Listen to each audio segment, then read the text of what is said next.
Okay, let me go over, make sure you guys can hear me here. Boom. Where are you guys? That's there.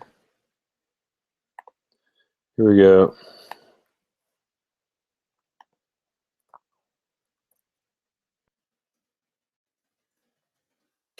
Let me know if you can see or hear me, and see and hear me, actually. And then I will go over and pick up the document. Let me do that now.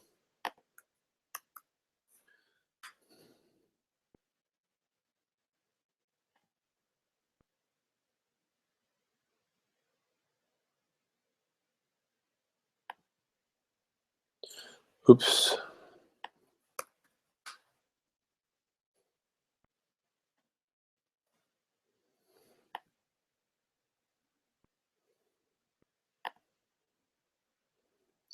Found it. Okay, make sure you guys are still here. Loud and clear. Awesome. Thank you. Cool.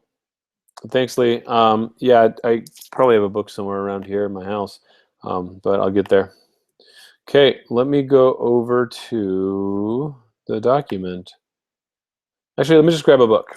This might make sense to just have it. So I'll be right back.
Okay, that's pretty cool. Oops.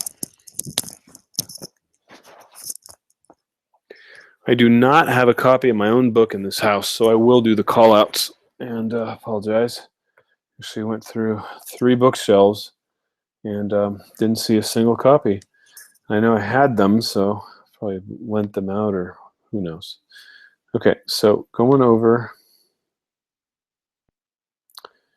to the document.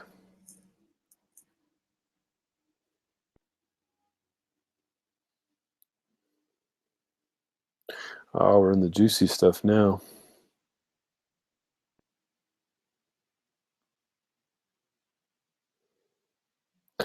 Okay, follow-up questions from last week. The diagrams for the 5 elements.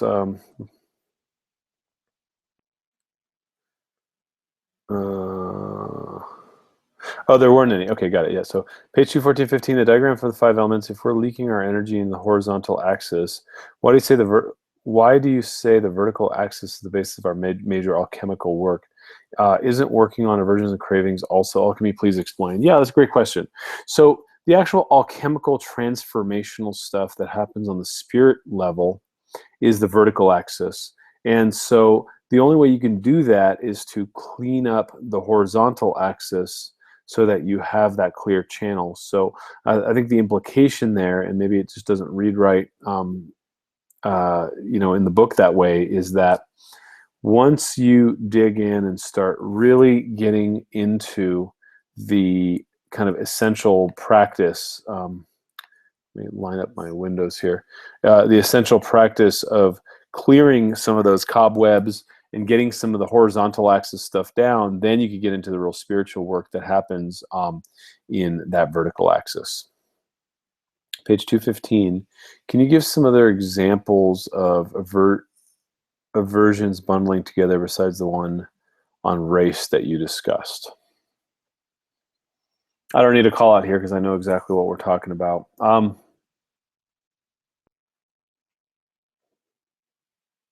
Sure. I mean, let's just go over to what we talked about in the last call, right? Which is, some people get hung up on this money is evil thing. So parents had a bad relationship. Grandpa was your parents were in the Great Depression and had to pinch pennies and saw rich people get richer and saw the middle class disappear. And so you heard all this stuff about, greedy people, rich people being greedy and how money is evil and all these types of things. And then you have an aversion to money, and then you have a business opportunity, but you don't step into it because of that aversion. And then something happens where, you don't want to invest your money with this one person, but because of your aversion to greedy people, this person was actually good with money. Instead, you invested it with some person who screwed you over.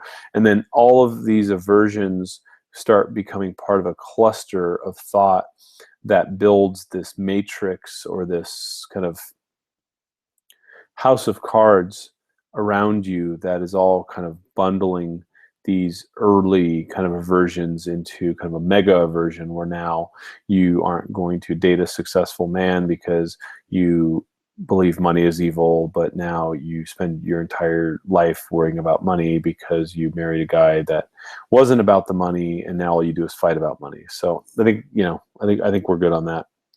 The diagram on page 222, how demons are created and stopping the cycle, helping others in the cycle. Oh, you want an example? I'm not clear on that. Let me go back to the chat room and just make sure I'm getting what you're saying there. So for the diagram on page 222, whoever said that, might be Lee.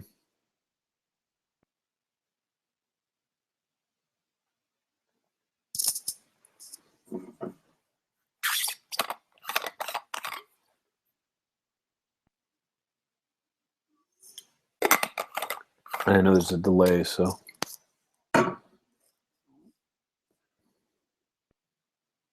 Okay, I'm gonna move on and then come back to that just because of the delay, so we don't sit here and watch me watching you. Page 228, they are you and you are they before you get into a reactive, polarized us versus them mentality. Let's realize that these are our brothers and sisters. We're all in this mess together. Is it really our business? I guess this is impacting us directly, then it is. But then you want to tell us when we all connected. Lead by example seems a good start, perhaps. And what if people don't welcome it? Well, I think lead by example is the way to go. And if someone is slobbering over on your side, then you have to correct whatever that is. But getting into that, oh, it's those people or that type of person does this thing mentality is the easiest way to create suffering, because it never is. Unity consciousness is never about duality and them versus us versus them. So creating that perspective is what creates the demons and the challenge there. So it's more not about correcting other people, but correcting our own interface with reality so that we don't create more and more polarity and suffering in how we look at the world.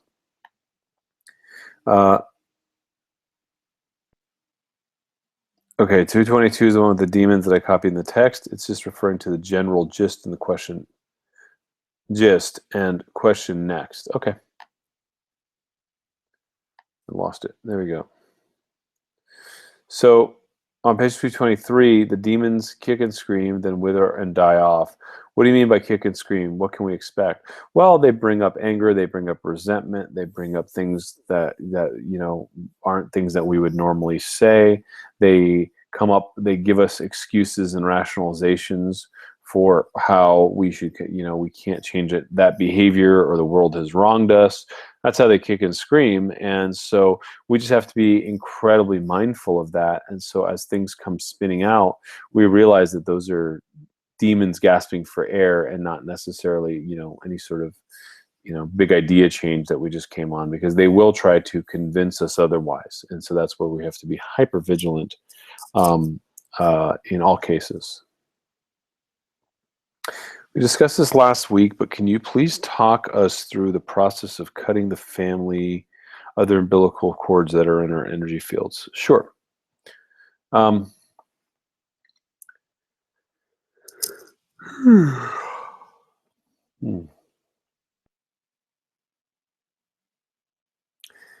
So when you close your eyes and you start to scan your body, you start to feel places where your energy field is not quite flowing or circulating correctly. And as you feel into that, then you start to witness where these cords are, and just follow them out to the places that these cords are attached. Might be mom, might be your sister, might be an ex-boyfriend, might be whoever. Just become aware of them visually, scan with your mind, and just see that. And then what you do is you sever it, you tie the knot, you bring it back, and you close it up like we talked about last week. And as you do so, you also close theirs up and put those back into their body, and do so with love, and say, this is codependency, and we can have a higher level of engagement and a much nicer relationship if we can both be strong independently and come together. And so you don't go around treating your family like parasites and being angry at people for vamping you. What you do is you right a wrong that you've witnessed in the universe, and you step in and you clean it up, and do so with integrity, and you will find that the world around you starts to get much, much cleaner and more beautiful. Regarding the demons, you've talked about you talked before about how you can be giving a talk in a room. You can scan the room, spot unfriendly energy. Can you talk to us about the process some more, please? Sure. You have a sense about you that is always communicating to you information. And then your mind will rationalize and be like, nah, not them. No, Joni would never do that. And so we always kind of counteract and guess against that sense.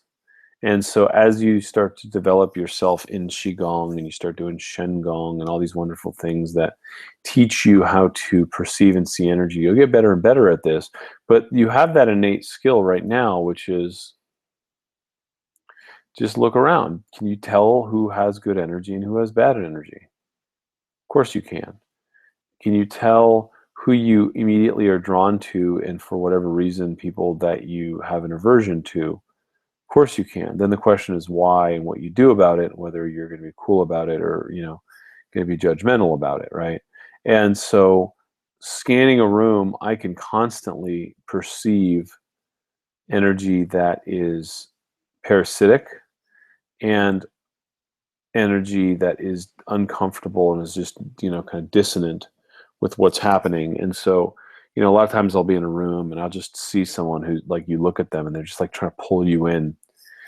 People who you engage eye contact with that either shut down immediately because they're like, I don't want you to see me, or you can tell that they immediately found an in and take a step forward energetically and are like, I want to draw this person in further and further, right? That tends to come from that other side. And a lot of it's just kind of, dual personality, neediness that we have because we feel like somebody out there has the answers for our problems. And some of it is darker, but the needy ones, you could just notice that they're needy. The darker ones, you will immediately be like, "Ugh, the hair on my neck stood up." And so, again, I can't explain how you're going to perceive it because you have to cultivate the life skills to be better at perceiving it, which includes your qigong and your shengong. And then words cannot, right? You then can see through that third eye. So get to work on your qigong for that one. On page 227, my husband and I are very rational and never believed in ghosts. Then we went to a hotel in Jerome, Arizona for an afternoon. We were staying in Sedona, and we both said, this place is haunted. We talked to the wait staff, and they told us it used to be a mental asylum, and a lot of people thought it was haunted. So although I never expect to directly encounter a disembodied entity, how do you create a portal for it to return to source? Yeah, great question. The way you do that is you run your own energy field. So you substantiate, you breathe down to your lower dantian, and you start to run the microcosmic orbit up and down your own bioelectric field, your own body, so that you create kind of a force field. And you bathe that in white light. And you bring white light to surround your entire field and protect yourself. And then drop into your heart and then create a space in the place, like a tube that runs directly up to the center of heaven and is anchored into the middle of the earth. And then ask guidance, because you're not ready for this yet. Ask guidance, whether it's Jesus or Archangel Michael or whoever it is in your universe, the Buddha, Kuan Yin, Kuan Ti, it doesn't matter. Ask guidance to come in and help escort this entity up, out, and back to the realm it belongs. If you want to get a little more hardcore, that's kind of like, you can get yourself into trouble, so I'm not going to teach that at this level. But, if that's something that you want to learn, I'm happy to teach it down the line, but you're going to need to get a little bit more granular into how to solidify your energy field so that you can do that in a way that's not going to bring harm to you. So I hope that answered that. Lee said, looking forward to next week's chapter 12, everyone. Some topics to discuss. Thanks for your time. You can have an early mark today. Thanks. Yeah, cool. So yeah, I'm going to go hang with my growing family, and my parents are here, and we'll spend some time with the family today. So I'll see you all next week. I hope you enjoyed this, and thank you.